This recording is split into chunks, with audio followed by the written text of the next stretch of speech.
Hey there! Is today your first time here? Or maybe your first time in a while? If so, maybe you're wondering exactly who we are and what this church is all about.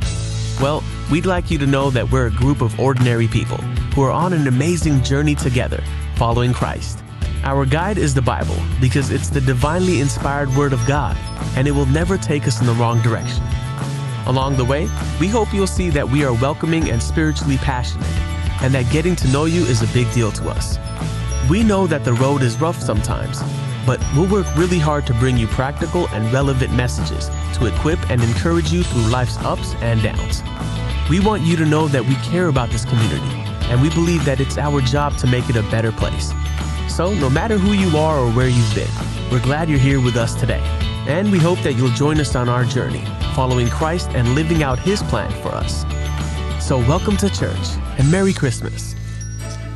Merry Christmas to everybody. My name is Scott Mendenhall. Thanks for joining us on this fine day. I hope your weather is what you want it to be. I know here in Minnesota, it's beautiful. It's white. It's snowing just a little bit while we're filming today. I'm joined with a great cast of characters. We have wonderful personalities. They couldn't be further from each other, and that's what makes this just downright entertaining. I'm going to introduce to you, first and foremost, another male that happens to be on this episode, because that's rare in these days. It's just me and women. And today I'm honored to have another fellow man with me, my good friend Brian Olson. Mr. B, how you do? I'm good. Good morning, everybody. Great to be here. Thanks for having me. I'm excited to get into the discussion. Yeah, he's been in the office all day today, so he's had to put up with all the shenanigans of this one woman, and he prays for me more because of this, and that is the one and only Lily Arnold, everyone. You make me sound like the Wicked Witch of the West. I didn't say it. Or East. But it's been documented. South. It has now been documented. It's great. The mood vein's already out. I've been out of the office taking care of my daughter more today than I normally am. The mood vein, you can tell what kind of day we've had just by the mood vein. Lily, how you feel? No, I'm good. Great, she's How great. Are you? I'm doing wonderful. And then, the best for the last, they say, because it is the one and only Holly Beth right here, everybody. Hi, everybody. Definitely the Witch of the North. What is going on, Holly you Beth ladies? is not a witch. What is Brian?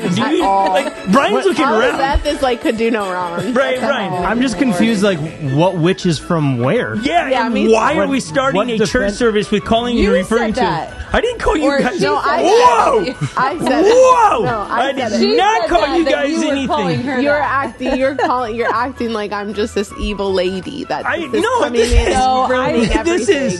hope you're all smiling and laughing at home because this took a turn. Brian's going, how did we get here? Because moments ago, we were just talking about normal, sensible things. Snow. Yeah. And now we're talking about witches from the Northwest. I was only saying that, I was out this morning, out running some errands and things, and when I called to check in, I could tell it was a day. But it's not. It's not been a day. It really has been Lily fine. was fine. It's been wonderful. Brian. It was funny fun. Yeah, it's been great. Brian, can you please attest that it's been a great and safe environment? But you great have day. made comments of we got work done. We laughed. We had some good discussions. I'm over here dealing with Lily. Yeah, you would say. And I'm like, look at our mood, babe. There was just a couple of moments where it was just where we were all having a good time. Lily. Yeah, classic Lily. Classic. Lily did lead us in on a little bit of a tidbit of information. This will help her husband Jordan, if he's watching. We'll tell him watch the first 5 minutes so he gets a clue in. Maybe he already knows this. Lily, what did you inform us today on why sometimes you miss things?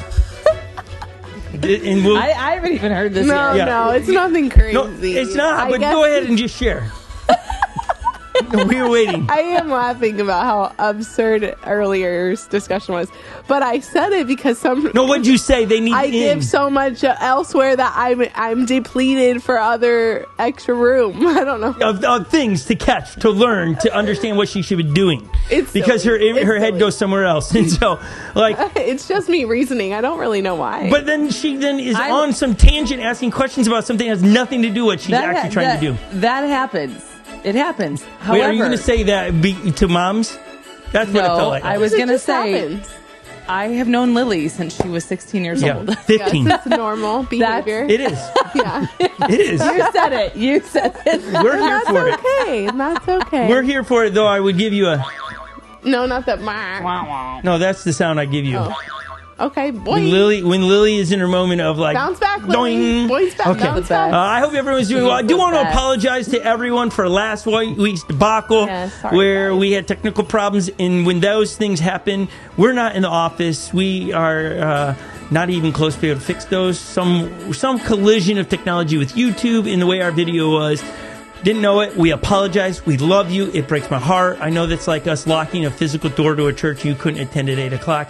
So I apologize. It is there from last week. We kicked off a brand new series that is tied in with each other. It's called the Nativity Story. We're taking the characters from the Nativity Story and bringing it alive into an animation and then talking on each different character of the Nativity Story. So we're really stoked on it. If you missed last week's, you can still get this week's, and it all will make complete sense. But before we do that, because it's Christmas time, we're going to challenge our great friend and who has not been here for a while in a quiz about Christmas. How well do you know Christmas, Brian? Be good. Before we get to the game, Brian, do rank your knowledge on Christmas. How well do you know Christmas? I would say pretty well, but I have a feeling, knowing you, my good friend Scott, Yes. there's going to be some things I would not expect. Hey, and I'd just like you to let you know, I had nothing to do with the making of this. It was our interns made it, and so it is not twisty-turny like a roller coaster. It's pretty straightforward. It's just things. But like when you say pretty well, are you a Hallmark family where you guys watch Christmas movies every night from December 1st to December 31st? No. Okay. No. So we're starting to back down. Yeah, very casual Christmas. Casual, so not But very I feel well. like to know Christmas, you don't have to watch Hallmark every day. Please put in the chat What? how many Hallmark movies you've already watched and fave Christmas movie. All right, 142. this is your first question in what we are calling the National Geographic Christmas Quiz. You got this. I only First got one question wrong. on the screen for Brian. Everyone else can play at home. What story inspired gingerbread houses? Alice in Wonderland, B, Frosty the Snowman, C, Home Alone, or D, Hansel and Gretel? Hansel and Gretel. Ooh, he's going. Are you sure? That's it. It's the only one that makes He's sense so to me. Okay, confident. Lily totally didn't even know who Hansel and didn't Gretel know was. that. It is Hansel and Gretel. Well Hey, done. he's on the start. Yeah, Good Lily. start. Lily. 1 for 1. Here we When go. I asked Lily Let's go. about the Hansel and Gretel story, she mismatched all of the nursery rhymes. Red Riding Hood, Goldilocks little and pigs. the wolf is something along the line Yeah, of what she the said. pigs in it. It was crazy. It was wild. You know, Blow with your house the down. houses. Well done, Brian. 1 for 1. Here's your second question in how well do you know Christmas? These are just random. What holiday was the song Jingle Bells made for? A, Christmas, B, Halloween, C, Thanksgiving, or D, Valentine's Day? This does feel tricky. Again, I must disclose, I had nothing to do with making this game. I'm going to stick with Christmas. He's going Christmas, which seems like it probably should be answered, but it's the question, so I would have never picked Christmas. The answer is Thanksgiving. Really? Yeah. Here we go. Jingle Bells was never meant to be a Christmas song, but sang Has since become one. It was Thanksgiving. I think Yeah, we I need need to some go. more facts about I mean, that. but Like, there's Lily, find read, that out. just sing us a couple lines Jingle from. bells, jingle all the way. Oh, what fun it is to ride in a one-horse open That was sleigh. so Hey. good. Okay, Jingle what's bells, what's it? Give me more than that. Bobtails ring, making spirits bright. What fun it is to ride and sing a sleighing song tonight. It sounds so Christmassy. It does, I gotta because we Google. know. Great job, Yeah, Will. well, I'm she's impressed. doing the Google. Okay. Well, is it related? Because like, there's no Thanksgiving music, right? Like, there's just, No, there's not. or is it holiday music? So it's a holiday. There's lots of ways we could go with that. We could, but I do like that now that I know that Thanksgiving isn't as lonely as I thought it was once time. It's The got its own original music. title- It's got its own song. The original title was One Horse Open Sleigh. Yeah, that makes sense.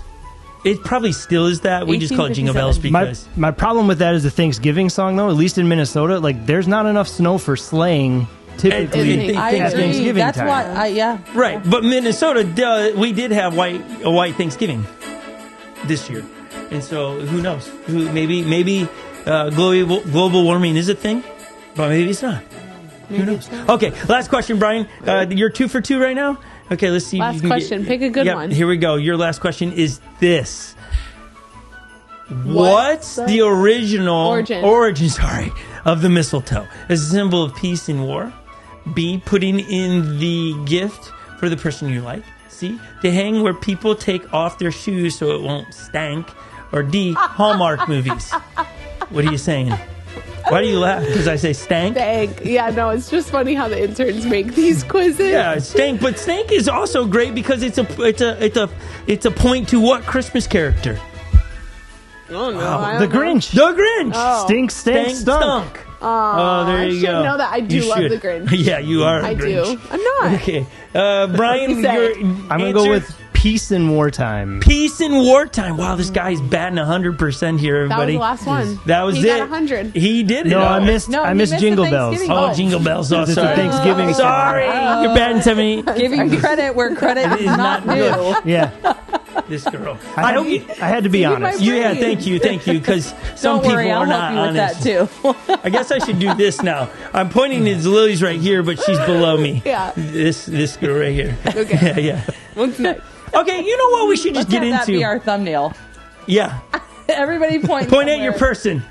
Wait, but Right, that guy. yeah. I don't know where I fit. But Holly, you have you're pointing and you got a pointing at you. microphone there. They can't see your hand. You'd have to be in front of the mic. Which we had a thumbnail the other day, and it was going to be perfect. Yet you threw your mic up, so your face was covered. Yeah, it's exactly like I that. was showing my shirt. I know, but then we couldn't use the thumbnail because we had a microphone in the way. Okay. But all the shenanigans aside, this is real life around here, and what we have for you is a special montage of camp this past year with the spoken word from our good friend B. Brian. I almost said Fran. Not Fran. You did. I did say Fran. Fran. It's some movie. Like a palm tree. Like a palm. I'm not sure where that's coming from. I don't know the palm tree thing. Should I know that Their one? leaves are fronds. Palm fronds. Oh, yes. Yeah. Oh, bear with us today, folks. Bear with Palm us. fronds friend over here, B. Jen and Dan are loving this because they have palm trees. Yeah, they're relating. So there you go. That was They're relating. They're great. We're trying to connect at all levels across all of the different areas people watch. So Dan and Jen, I hope your hands in the air, just like you don't care. Like a palm frond. Yeah, like a palm frond. Okay, it's about camp. Yeah. Wow. Yeah, but then it comes with the shenanigans because you're going to see videos So many shenanigans. in this camp where Lily throws water on me, but in the video you only see me throwing water on her, but she punches me in the face when throwing. Do you remember that? Yeah, there's also a lot of kids having fun. There in the is. videos. Yeah. And my good friend, Brian, came in and did a voiceover today, and now he finds himself in the most unlikely predicament where he's here with us. And we are going to talk about Jesus. We really are, but we should make some people smile while we're out here at the same time. And continue into the nativity story. But we want you to see this because we are trying to give you the greatest gift stories for Unlocked Church, which the greatest gift is a offering we are putting in front of people, asking people to give resources to Unlocked Church over this Christmas season. And with those resources, I'm sure you want to, what do you do with these? What are these greatest gifts used for? And we use them for a whole lot of things. And so we put together some videos to say, hey, this is what we do with the resources of Unlocked Church. And one of the greatest things we do here as a team, a church, volunteers, you online and flown here, so many of you for camp, is our camps. And we grow all year long with people and disciple them so that when it's camp time, we can pour back into the Twin Cities of Minnesota. And so here is our greatest gift story of what we do with some of these gifts that you give and how it impacts our camps. We'll be right back after you enjoy this. Oh my goodness, that's delightful.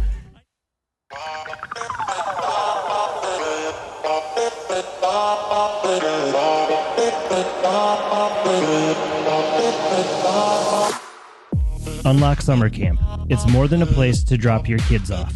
It's more than schedules, name tags, sunscreen, and snacks. Unlock Summer Camp stands in that holy space between darkness and light, right where hope steps forward and heaven leans in. Because when over 200 families circle a city park in the heat of summer, when laughter fills the air and childhood spills out onto the grass, we've seen God meet us there every single year. Unlock Summer Camp is excited to have a great week! All year long, staff and volunteers dream, plan, pray, and prepare. They design moments that look like games, but feel like purpose. What's up, Courage? Courage, how old are you turning today? 8 years old. How's it to be your team? Me too! They choreograph joy. They engineer wonder. They build bridges straight into young hearts. High energy games, not just to burn off steam, but to stitch the truth. God loves you, right into the memory of fun. Live music rises, beats that catch their ears, words that sink into their souls. What is that? God cares. Melodies that make God's truth unforgettable. Brain teasers twist and turn in the minds of little ones, and somehow, in the challenge, Scripture locks in place. Tiny seeds of God's Word planted deep. This is what Greatest Gift does. It imitates the megaphone of God's love, echoing through cheers, chants, voices crackling and laughing.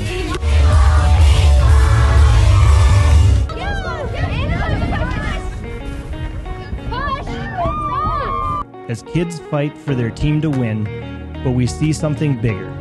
Not just victory on a scoreboard, but victory in the unseen. Darkness loses ground, God's kingdom rushing forward. Every time a child smiles with a bandana tied tight and throws their weight against an 8-foot ball, light wins. Unlock Summer Camp, it's more than a day camp. It's a movement, a mission, a mechanism heaven uses to win hearts of hundreds of children, to whisper, shout, and sing one truth over every single one of them. Your Creator loves you.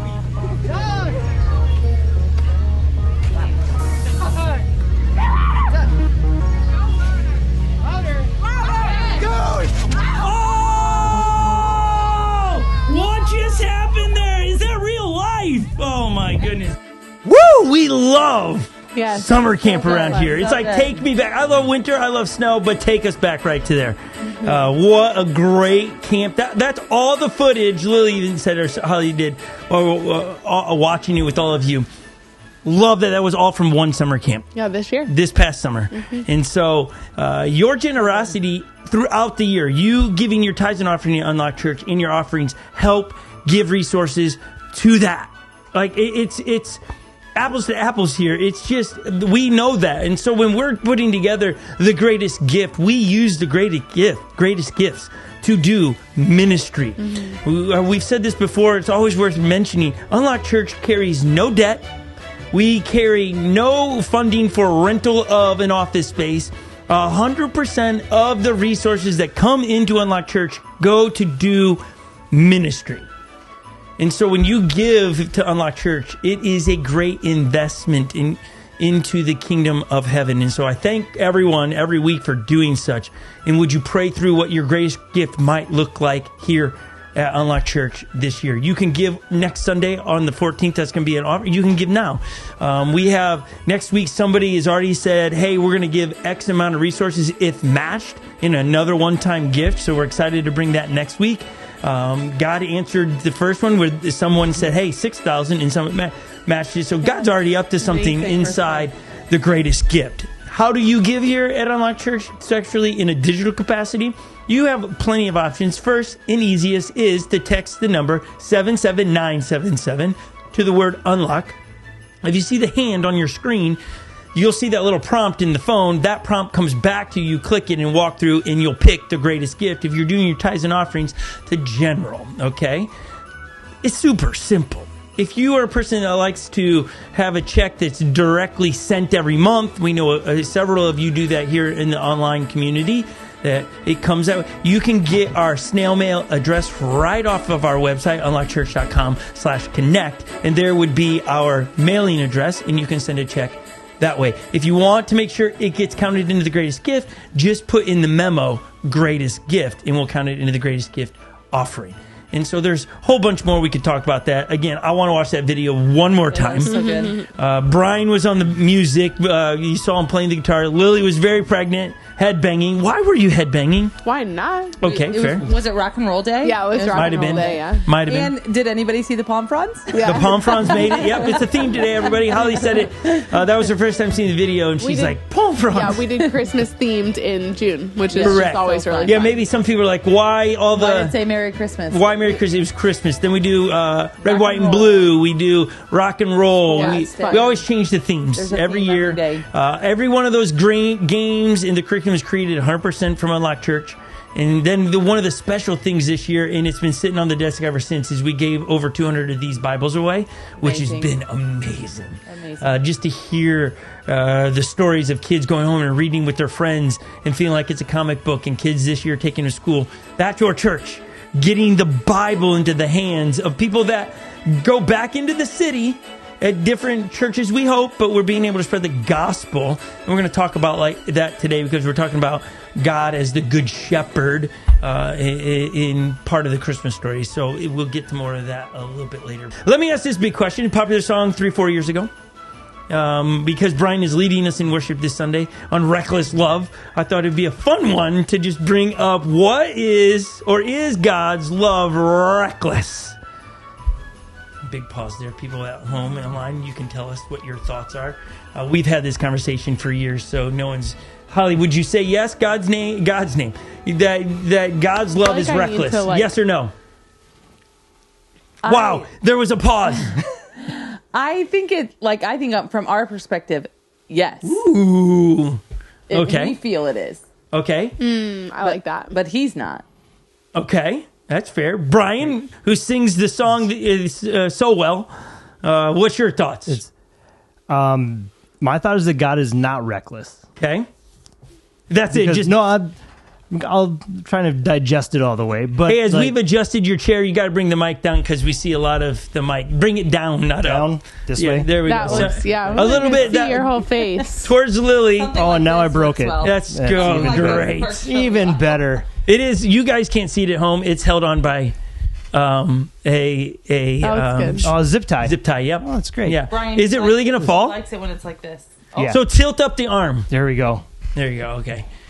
Okay. Continue. You're going. God's love is not reckless. Correct. Like thinking about it from like the perspective, the angle of God sending Jesus, right? He knew what was going to happen. He knew what was going to be required. So in knowing that, kind of by definition, it's not reckless. Okay. I think if we're like, let's think of the parable of the lost sheep. Yep. You can find that in, I believe it's Luke 15. We can double check that. But the definition here that I Googled, it says showing a disregard for danger or consequences. Like in that parable, when the shepherd leaves the 99 for the one lost sheep, it kind of seems like that shepherd isn't really concerned with the consequences and the danger that might come to the 99. He's going after the one. Okay. So I would say that is reckless. I do lean towards Holly on our perspective of this. When we look at it, it seems uncalculated, unmeasured, and unplanned, so it seems reckless. I love Brian, I love Lily, and I love Holly. Am I willing to give up my son for, right? Like those are, and even Holly, it's like, what am I? Would I do that where it seems like God did it flippantly, but he hasn't? But that's from my perspective. I don't think he is.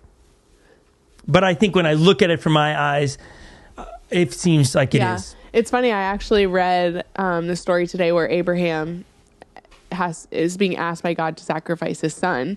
And I can't help but think the whole way up that mountain, Abraham's like, this is so reckless. What's going on? But it was never reckless for God. It was never reckless for him because he knew he was testing Abraham's faith in God, but he knew he was going to provide the sacrifice. And you should go read it. It's in Genesis 15. But interesting thought. Yeah, and again, in light of what we're going to talk about today, as God being the shepherd, it can look like he's being reckless. Leaving 99 for one, what's the point of that? Like, you're going to risk 99 sheep for one. That's in the economics of money, that's silly. Right. Well, even you make choices in the big scale of the world for the greater impact of the bigger amount of people or whatever. Yeah, so I agree with Brian, but I would say I just don't think it's a statement. I think it's got to be backed up a little bit and here's why. God's love is not reckless, but I can also sing the song and go, it is reckless from my vantage point. Mm-hmm. Right? Yeah. I think for even Brian, you might look at me running an Ironman. Reckless. Why would you put your body through that? Yeah. But that's from your vantage point, whereas I look at it going, no, it's healthy for me, right? It's vantage points. Correct, yeah. Mm-hmm. And it's us looking at those, like when it comes to God, we got to understand, we don't have all the information because we're not God. We have some information. That's good. And then our view on God, we're making view on God on partial information. Some of this is just going, I trust God. And I know a couple years ago, it was a debate about the song being wrong and things of that nature. And we laugh about it today because is it 3 years ago, Brian, to come out? I think it's even longer than that. Longer? It was before COVID for sure. It was. Wow. Okay. Yeah. And at that time, it was a debate, theological debate and stuff. And it's like, Brian's singing it on Sunday this week, and it's been fun journey to just see, our vantage point, total reckless. From God's vantage point, no plan, calculated. He knows what he's doing ultimately. So it's not.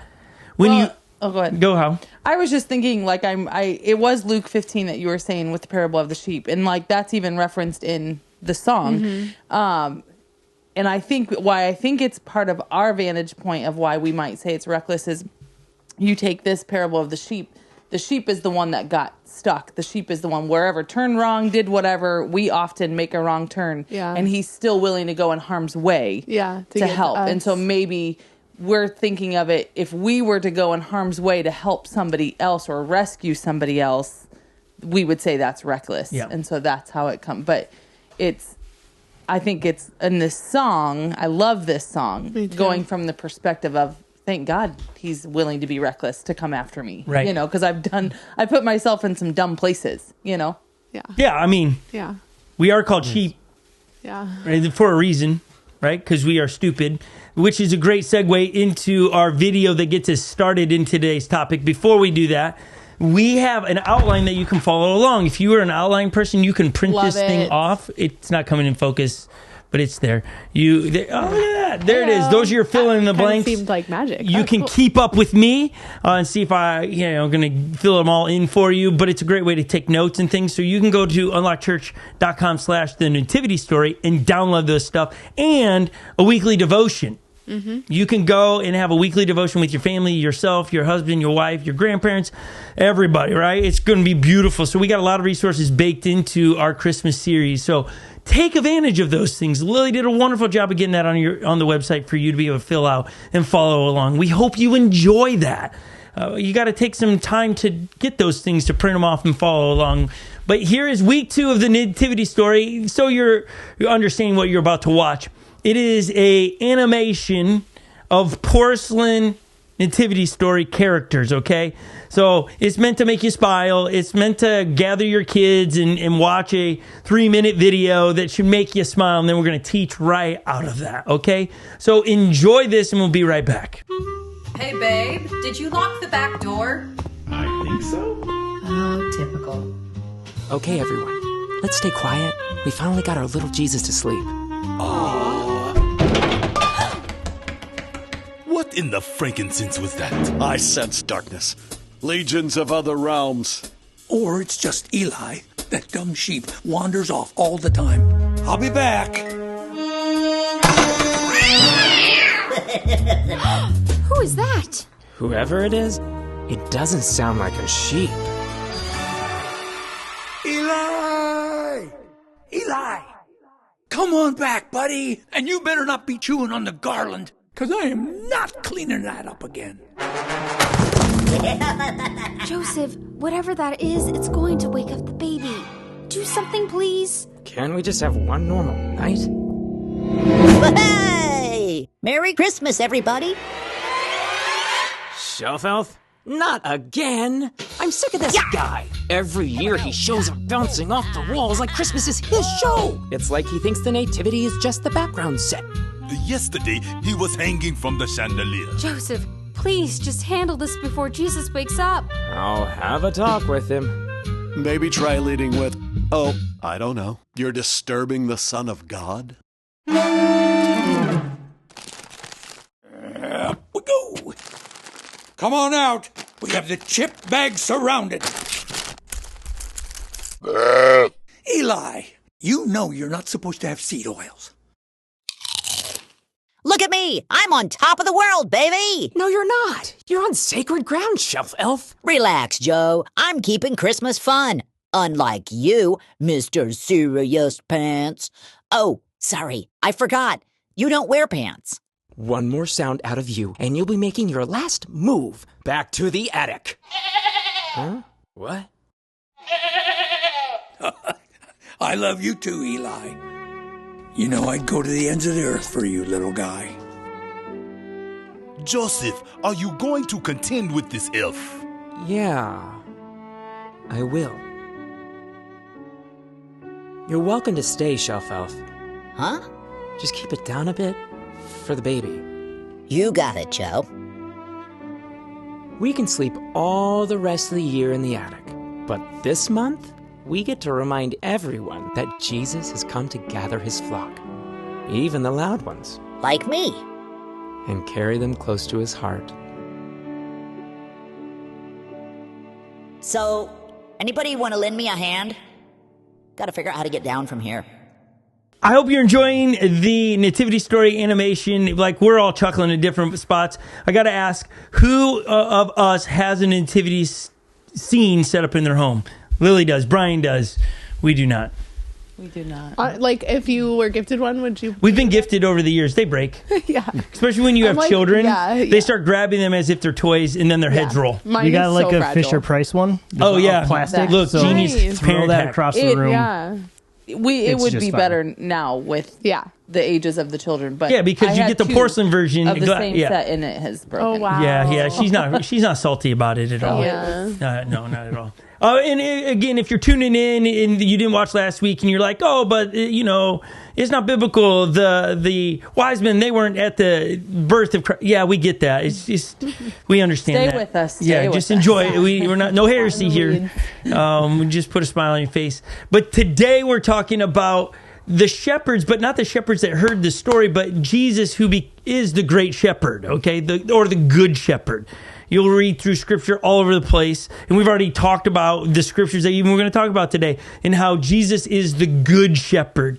In sheep are quite stupid. Holly, will you do me a favor? Will you look up on YouTube a video of, I bet you can just do dumb sheep and it'll probably pull it. But I want the one where it just shares how stupid sheep are. It's where the sheep jumps into the same hole again. You ever seen this one? Yes. Yeah. It's so memorable. It's so human. Yeah. I mean, you can just I can think of times I've done that in my life. Like I get pulled out of this hole. Great, awesome. Yeah. 2 weeks later. Yes. Right back into it. I think the easiest one for me, the easiest one for me is the music's coming on over here. Holly's freaking out. She's good thing she's on camera. Is like with finances. Yeah. We get out of debt, back into debt, right? Like we just are jumping all over the place. This is humanity at its best right here, everybody. Can you start it over, Hal? Okay, look. I don't think... There it is, right? This is the beginning. Okay, this isn't the one I've seen, but... So that you know how stupid it is. You got more than one sheep. Watch this. The guy owns... Look at this. No. What a moron sheep. I mean, seriously. But you got to find the one where he's like stuck. All right, let's come back in here. There's one like, I've not seen that one before. I've seen one where it's like a little crack that's like this wide. And he's stuck. And he gets pulled out by the legs. Yes. How are you not finding it? It's there. so good. I mean, that one was like... I mean, everybody's got to see it. It's priceless. That's the point, though. Yeah, so if you're following along on notes and seeing if you're going to keep up with me, the first point is the shepherd who seeks, okay? I think this is it. Okay, let's put this one. I see it over in the corner of my eye. Put it up on the screen really quick. Oh, yeah. Okay, watch this. Pulling it out. That's a straight-up crevice. Bounding, whee! me. Burn. Yeah, that's the one. What are you doing with your life? Like, he's stuck. Like real stuck. Yeah, like you die here. They're using a shepherd hook. Or no, that's like that's a a belt. They're going to beat that thing. Yeah. No, they're not. Beat the stupidity out of it. Oh, yeah. Like, I want to know what's going on in this sheep's mind. Does he think he's got it? I'm free. I'm going to clear it. I'm going to clear this. Michael Jordan is in me. So shaken up, you know. Oh, he was head in. Now, obviously, there's a fence, and then let me got it. Burn. Unbelievable. I just can't watch it enough. Now, to the shepherd boy right there, he could have done him a good solid and put him out on the other side. Yeah, but even then, they might have, you know. Goodness One more me. time for good measure. Yeah. I got so many questions. But here's the deal. I think God has so many questions for us when we do that in our own lives. Like, you said you'd never date a guy like that again, and you did it, right? Or my next marriage, and you do similar things, or I'll never be, and bam, you're back in it, and God's like, oh my goodness, you are stupid. Now, I think he does honestly roll his eyes at times and think that it's, but he is a good shepherd. We're going to read from Luke chapter 15 really quick, verse 4, to set up the story today. This is a parable, so Jesus is making this story up to paint a picture. Now, when we're reading this, we're jumping into a series of parables that Jesus teaches, and it's the lost sheep, the lost coin, and the lost son. The lost son. Well done, little cranking right there. 3. This is the only time where Jesus tells 3 stories to make a point, and I do want to say that I think this point that he's trying to make matters big, and it is lost on us, especially in Western culture. It's about how important the lost are. So let's read it. Suppose one of you has 100 sheep and loses one of them. Doesn't he leave the 99 in the open country and go after the lost sheep until he finds it? And when he finds it, he joyfully puts it on his shoulders and goes home. Then he calls all of his friends and neighbors together and say, "Rejoice with me, I have found my lost sheep." I tell you that in the same way, there will be more rejoicing in heaven over one sinner who repents than over the 99 righteous persons who do not need to repent.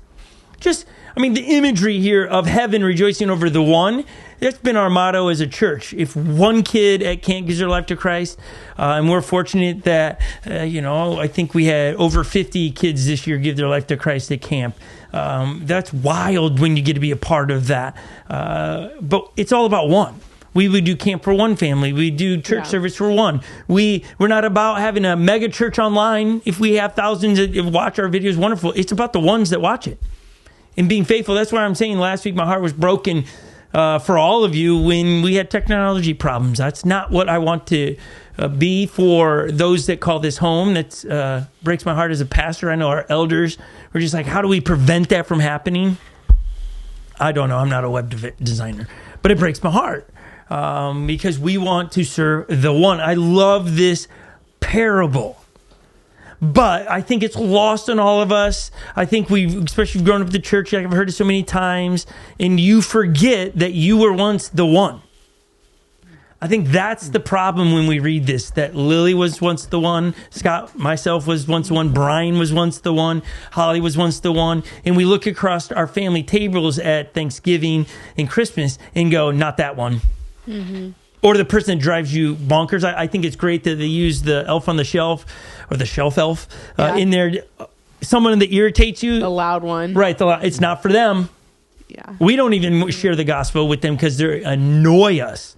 Versus going, hold on, I'm going to leave all the ones that I already know that know Jesus and go get the ones that are not. Brian, let me ask you this big question, and you can take it wherever you want. Yeah. Why do you think we do that? Why do you think it's lost on us in Western culture? It's about the one, the loud one, the one. Why do we forget we were once that one? I think it's a little bit of human nature. Okay. But I also think, and I don't know what it is in us that, if there's that, I'm just thinking the person that grinds your gears, right? Work, family, wherever it is for you, it's easy to see their flaws, but we have grace for ourselves, but not for other people. Yeah. I don't have an answer as to why, but I think that's part of it, right? I know all of my situations and the reasons I don't get it right. Yeah. but I don't know theirs, so I don't have as much grace for them. Yeah, it's a little bit, we don't walk a mile in their shoes. We're only walking in our shoes, and they should think like we do and be doing what we're doing. And just stop being so loud. Right. We have no grace for them. It's only truth for them, right? Whereas for ourselves, we have a whole bunch of grace. And there's the issue. I love in this story where Jesus tells this story, the shepherd loses and then he leaves the 99 and he goes until he finds. Not, well, I gave it a good shot. Like, we think about that when you've invited people to church or talk about Jesus. Oh, they've snubbed me. I'm over with it. But here, Jesus is telling a story. No, until a good shepherd goes until they find. Not, well, at least I tried. That word "until" changes the actual, whole phrase. Right. That means it could be, in a story of this, could be days. But the 99 are left for the one. And again, if you can deep dive on why would a shepherd do that, because 99 are safer than the one, right? It's just, they have community, they're not alone.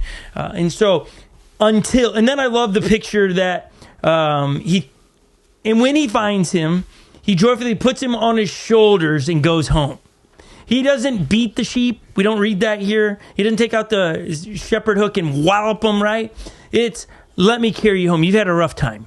There's not an expectation of walk behind me, let's go. Or dragging. Yeah. As sometimes you would think, or even when you get disciplined as a kid, it's not a fun time. And sometimes I can remember it's not a joyful experience. I feel like I'm being drug out of this disobedient moment. But this picture's so different. Right. It's good. So that's cool. Well, I think joyfully. What's great about that picture too is it's the strength of the shepherd that's getting you back home. It's not do it on your own strength. Right. That's cool.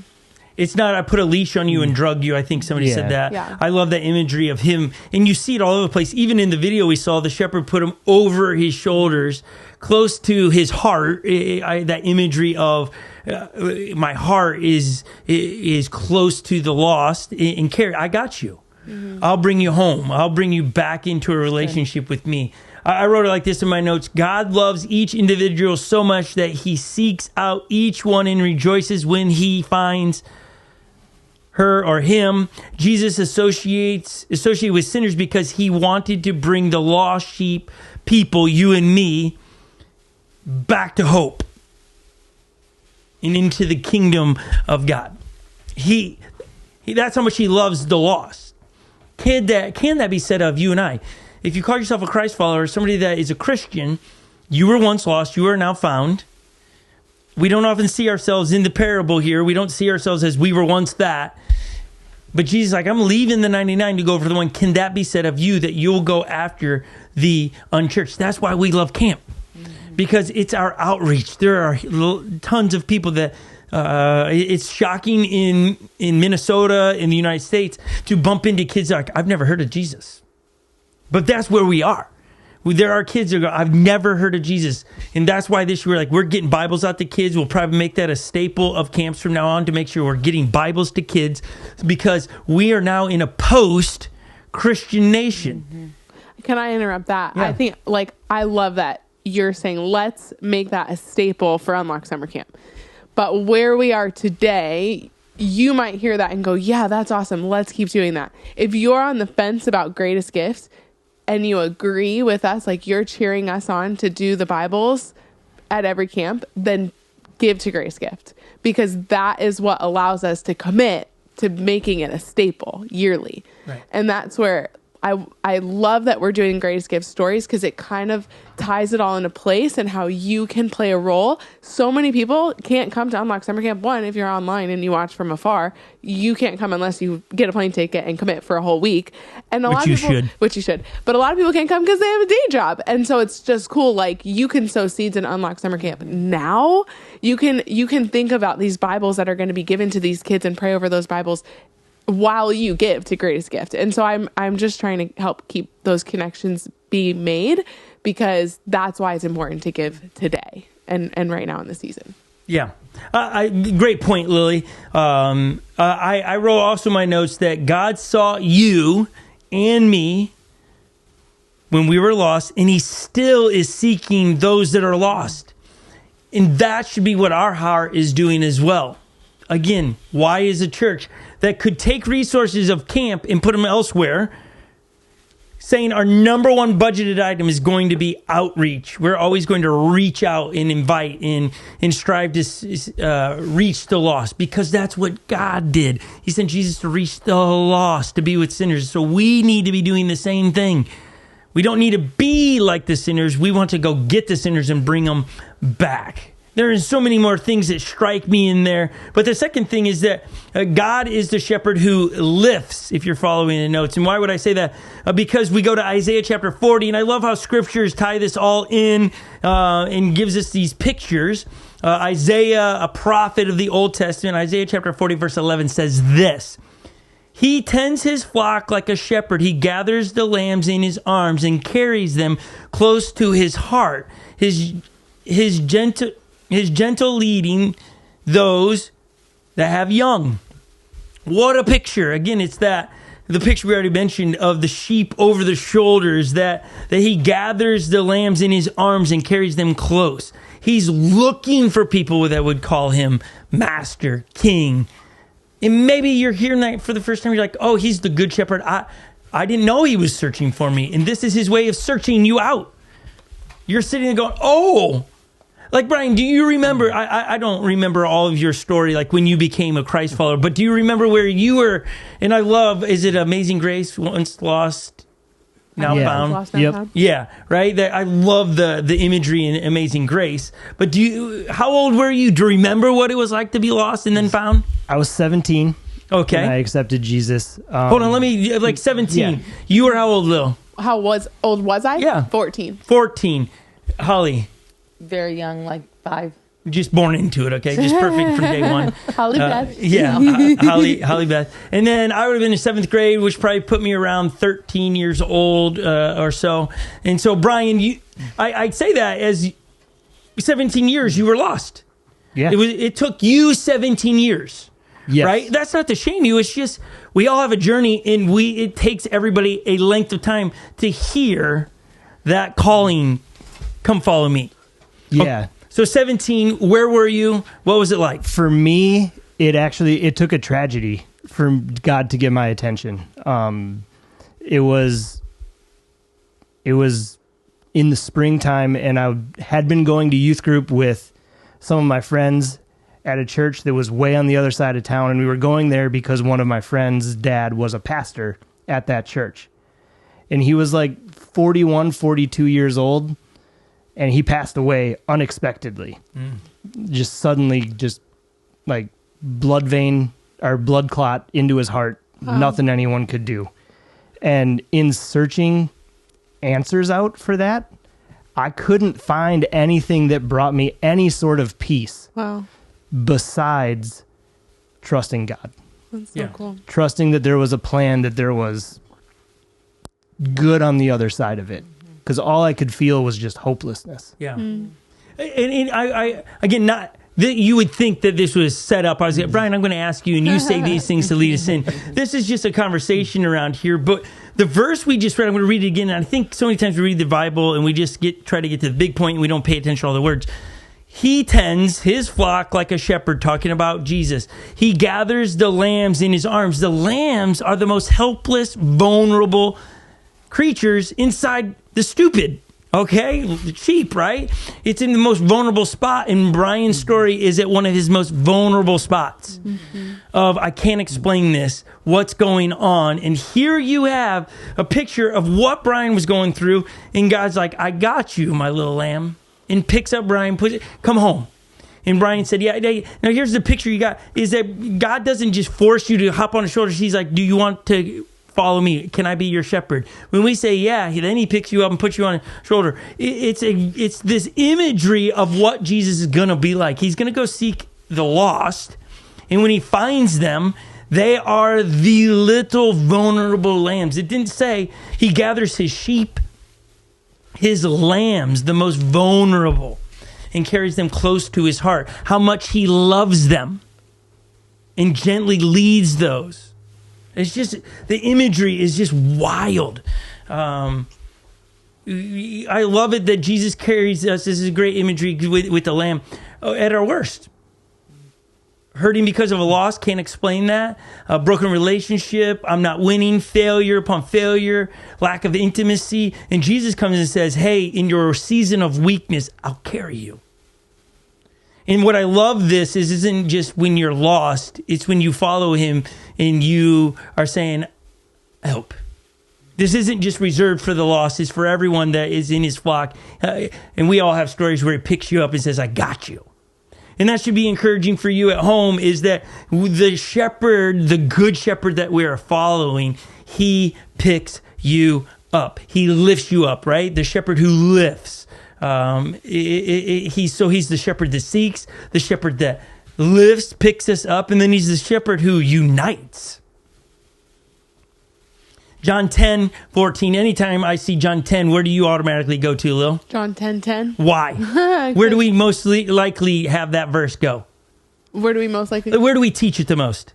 That you have life and life to the full? Yes. At Unlock Summer Camp. Yeah, there you go. Okay, yeah. I was like, get there quicker. I know, I could see you shaking your head. I was like, oh no, she knows. I think Brian was tracking with me. I was about to say it. Yeah, you should.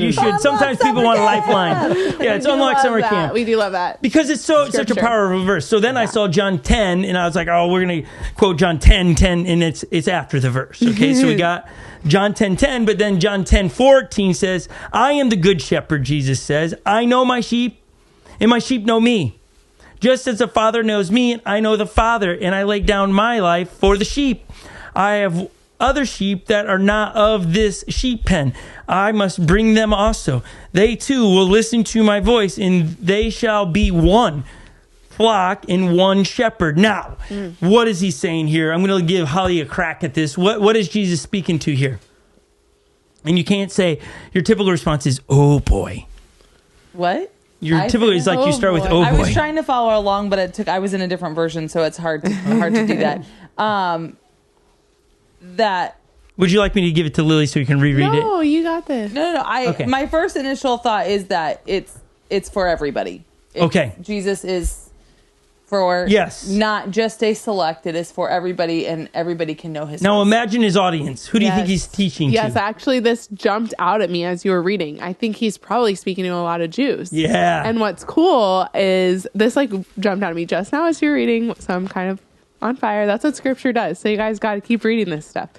In verse 16, it says, I have other sheep that are not of this sheep pen. I must bring them also. They too will listen to my voice, and there shall be one flock and one shepherd. And to the Jews at the time, it was a bit exclusive, and they were expecting a Messiah to come and save just them and to take them out of their oppression from all the things that were oppressing them. And so it's cool that he's making this distinction. Yeah. Brian, have you read that before? Like when I was getting ready for this and putting something else, I was like, that's good. Mm-hmm. I always read 10:10, John 10:10. I do not, past that is not super familiar. Right. It's not hitting the top playlist, but that is awesome. It's sticking out to all of us. Yeah, if you would have gone, maybe we should play a game one week, finish this scripture, John 10:10 through 14, and I'm like, I got you, John 10:10, and then it'd be like, you don't know. And then you get to this, it's like, whoa, it's so much insight of his audience is freaking out here because all of the prophets have been talking about God's big plan. The Messiah is coming through the Jewish nation, Israel. And they think it's just for the Israelites. It's like, woo, we're going to be the champions. We're going to conquer the world kind of deal. And here Jesus says, not too fast. This is for everyone. And then this is going to be one flock with one shepherd. It's not a bunch of sheep pens that segregate all the different nations and then a bunch of, nope, one and one. Yeah, I think it even speaks into today's culture of that as Christians, Christ followers, people who go to church, we have to be reminded that there are going to be people that aren't of our sheep pen, that don't look like us or don't attend our church, that Jesus is speaking about here too. And I just think that's so cool that we need to be reminded to keep our gates open in a sense, metaphorically, so that we don't get so closed off to think that Jesus only came for people who look like me, right? Because that's a holier than thou mentality. Yeah. When in reality, he's all about the people who look nothing like us. Right. And I even think about that, you know, when you think of your workplace and you have, Laura Gilbert and I were just talking about this the other day, and you have like that one person that just kind of rubs you the wrong way. Yeah. Could be for various reasons, but like you will almost avoid. Can it be a cat too? Just asking for a friend. He said, yeah, like genuinely thinking about your cats. My cat's on another level. Okay, right go ahead. Anyways, but just saying, like, sometimes we often like might take the long way around, or just do what you can to not try to engage in conversation. That's for that. Like Jesus is for that person. Yeah. Like to be kind is for that person. Yeah, you know? it would be good, and we can move on, Scott. Sorry, but it would be good, like, if you have someone in that category, it'd be good to write this verse out with their name and like see it from Jesus's perspective, because I think that'll really change the heart. And he's saying too, like they are not here, but I am for them. Like, and just remember, like, Jesus is for.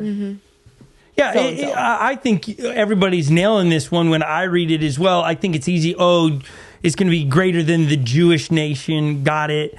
But I think when you take this into the context of today, and in the video where you have the shelf on the elf on the shelf situation, right? He's loud, obnoxious, annoying, not going with the flow, wanting to do everything different, not like-minded. And you see the rub in the whole little video, and by the end, it's like Joseph's like, "No, you can stay. It's cool." It's the ones that rub you, that would vote different than you, that they are brash on topics that you wouldn't be. They carry an agenda that you don't. And you're just like, I'm going to stiff arm them.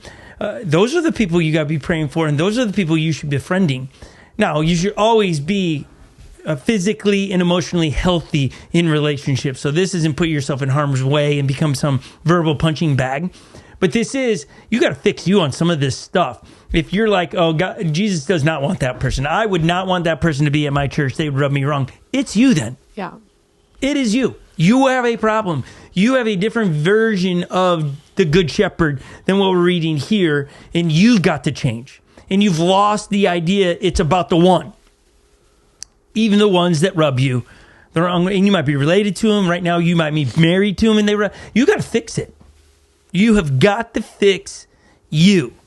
But I understand what we all do. We're all guilty of this. Like me too. I first start with they got to fix them. It's not me, it's them. And it's got to be an inward look before you start saying it's them. Because, again, he is a shepherd, a good shepherd that unites, brings us all together. So the person that you would, maybe you're thinking about inviting to church, and you're like, I don't want them to come to church with me. Those are the very people that you should invite in, because you're doing the hard lifting and the hard work, because Jesus did the same thing with you in your mess, where you didn't have trust in him, right? Like, think about it. When we put our trust in Christ, we were trusting something else, obviously. And then it's a transfer of weight into it. It's just something for us to look at when it comes to all people, siblings, parents, any relatives, coworkers that rub you. God's trying to get your attention to go and love them, because what if everybody else is treating that individual like you? So how are you any different? When you say you're a Christ follower, yet you roll your eyes at them when they talk, or you take the long way, what's the difference? Somebody's getting challenged on that one. I have a feeling. And then the last one. So you got again, going back through, you have the shepherd. Jesus is the shepherd that seeks, the shepherd who lifts us up when we are heavy-hearted, the shepherd who unites. It's for everybody. And then the shepherd who holds close. And we get this from Deuteronomy chapter 33:27. We're going real old school again. The eternal God is your refuge. The under earth are the everlasting arms. He will drive out your enemies before you, saying, destroy them. And you're like, okay, so he holds close. He's our refuge. The eternal God is our refuge. It's where we find comfort. Don't necessarily put your enemy as a human being, because we just learned that, hold on, it's for everybody. It's your invasive thoughts. It's the temptation that's there, that there's always a way out of the temptation. He's our refuge when we feel isolated, when we feel scared. I mean, just the list goes on. He's our refuge. What was that reference? Deuteronomy chapter 33, verse 22. Or 27. Through 27. Oh, gotcha. That's good. So it again, just pause, and the eternal God is our refuge. I mean, to me, that's powerful. But we forget it. It's not the thing we run to. I always think, Holly, there's a song we grew up singing, something about strong tower. Do you remember that song? The Lord is a strong tower. Yeah. They just run in and they are saved. Yeah, I don't know why that song, but it's like... Name of the Lord. There it is. A strong tower. I don't remember the oceans and everything. Wow, Brian, do you know this song? I don't know that one. That one might be before my time. It probably is. Oh, for sure. Blessed be the name of the Lord. Blessed be the name of the Lord. That's what it is. Yeah, she's got the right tune. Sorry for that moment there. What? No, we're singing two different things. Two different songs. Okay. Again, I trying to unpack a big thought about the shepherd. I hope somewhere in this you've got work to do. You've been challenged. You've got a different view on, as shepherds are a part of the manger scene, realizing, yes, Jesus was announced through the shepherds, but also this idea of how God sent Jesus as the good shepherd. Mm-hmm. Should be the imagery. Like, it should hope your brain explode a little bit more, even as there's shepherds in this thing. It's the illustration of that's who Jesus is. He came to do shepherd-like jobs. I love in the outline, it says, under the shepherd who holds close, it says, being held close teaches you to beat in sync with his heart. That as we get found and as we realize that God is the shepherd who unites us together with himself, we should see change in our life. As he holds us close, we should learn the beat of his heart, and therefore our heart should start to look the same. And so I think it's cool that it's not just I was once lost, now I'm found, but I was once lost, now I'm found, and now I'm changing. And I love what you're saying. Our heart should beat like his and for what his heart beats for. And we already know what that is. It's the lost. Right. It's like good full circle moment. It's not about your kingdom and you getting what you hope for and wish for. It's the lost. Dinner time, we always have the kids pray, and it's not programmed prayers. It's not, hey, memorize this. It's always straight from your heart. Well, now I've been pausing them in the middle of their prayers because they get straight to, God, give us more snow.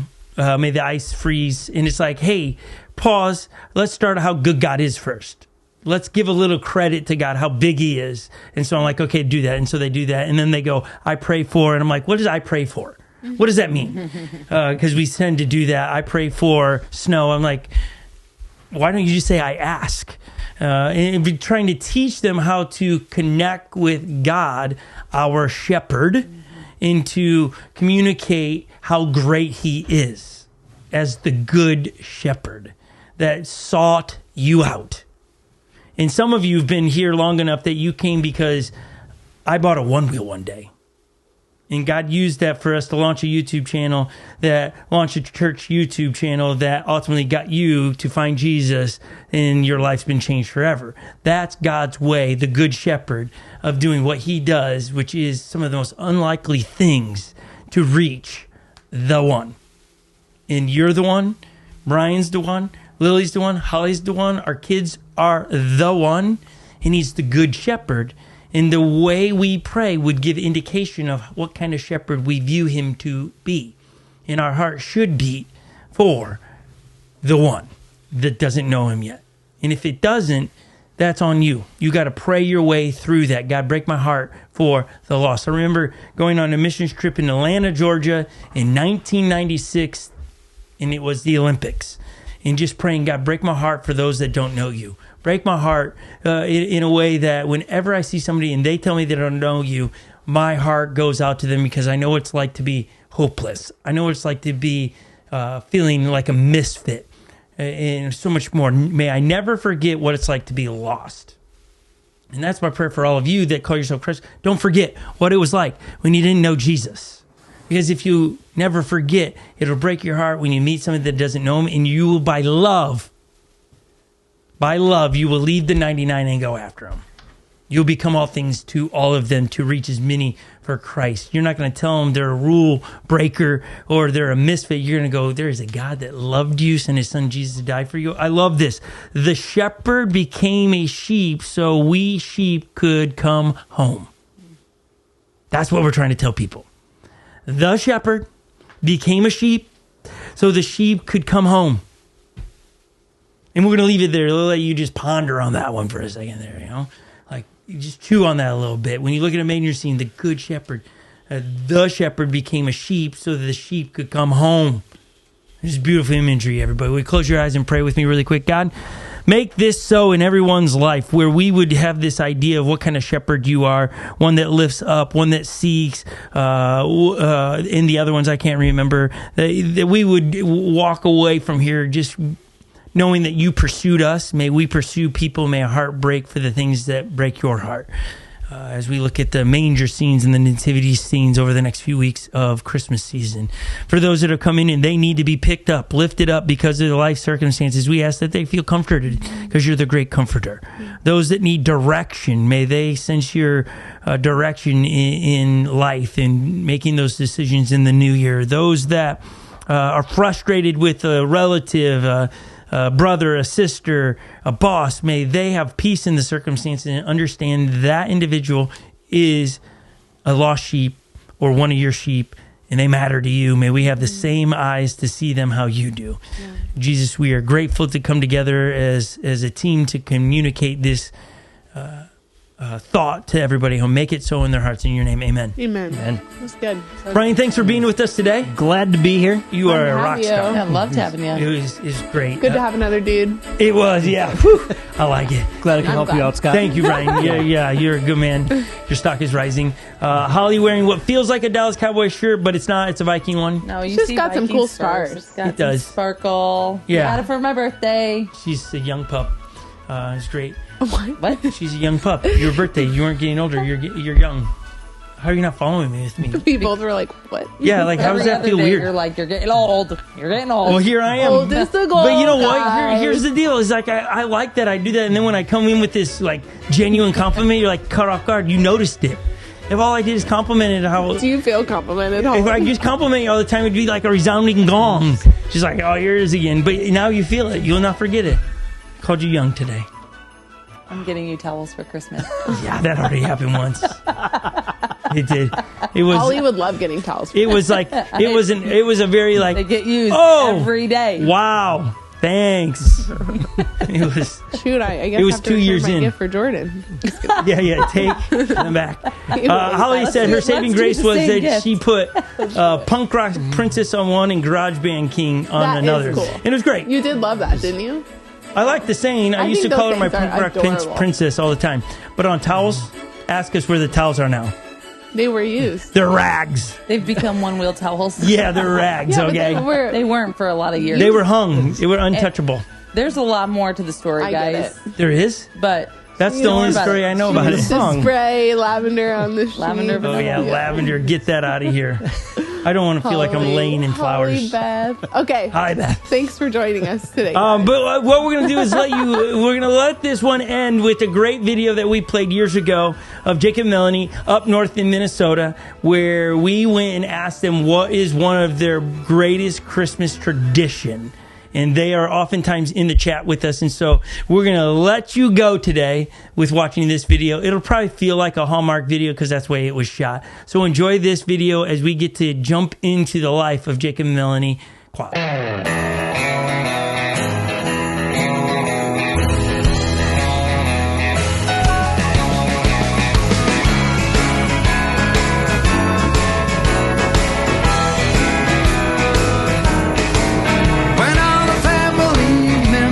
You can hear the caroling song with all Santa's little helpers. Can't wait for him to be along. That's Christmas to me. We are in northern part of Minnesota. The special thing about this family is they are the ones responsible for building our trails with heavy machineries that we do not own. It's my privilege to introduce to you Jacob and Melanie here. We've been hanging out all day. This isn't like the first time we've seen each other. And our coffee mugs are what? Might be empty. So what is Christmas tradition number one for you. I know you have many, but one of the biggest for you happens right after Thanksgiving. What is that? It's definitely the trees. So it started basically when I was a little kid. Our original farmhouse was so small we couldn't have a big tree, but we got a big fat tree. So we'd go get the biggest, fattest tree we could. But instead of just having one, we'd have not one, but two, but usually 3 trees. Well, when we decided to build and actually build this place bigger, what we ended up doing is we designed the whole part of our house 4 huge Christmas trees. We put in a huge door, we put in 17-foot ceilings. When he was talking about this, what was your thoughts? Were you like, yeah, or I married into this craziness? We've been together 13 years now. Everyone gets a tree. It's a holiday thing. Everyone gets a tree. And so when I married Jacob, we would go to an actual tree farm with real trees that were meant to go in your home. So it just became a thing, and I loved it. I loved finding the perfect tree as a family. When you're going to get these trees, are they at an actual tree lot? Or are you going like, is this like Griswold's Christmas? This is Griswold's Christmas. Okay. Just giving the nod, okay? Look, I don't know if you wore that on purpose. I actually didn't, but then it kind of It's a Griswold family Christmas. That's what I picture in this whole scenario. It is like a Christmas movie here. I mean, it really is. Like, but yet I feel like we could do more. You have not only one ginormous tree, you have another one out in your shop. So I spend a lot of the time in my shop in the wintertime, and I don't want to just be sitting around the living room doing nothing. So it started right away when we got the shop. We actually had our very first Christmas tree here at this place. Because our shop, the house wasn't done yet. The house wasn't done yet. So our living room was in the shop. We had a couch. We slept in our semi in the shop and had our living room set up in the shop with our Christmas tree. I think people are going to think you're making this up. Yeah, no, not. Totally. Totally like fake. It fits my family vibe. Like it's crazy. Yeah, it's fake. Like it's fake like our coffee. People started calling us crazy quas, and now we've just adopted it because like we do stuff that people don't believe. Thank you for sharing your traditions. There's so many more traditions they have surrounding Christmas, as we've already spent some time with them. Like everybody. Yeah. Everybody's got a lot of traditions. But they're unique. That's what's so cool about the Christmas time of year. The unique traditions that families have. You grew up with a tradition, and now you two together have. We blended them together. You blended them together and have something really special around here. So thank you for letting us know.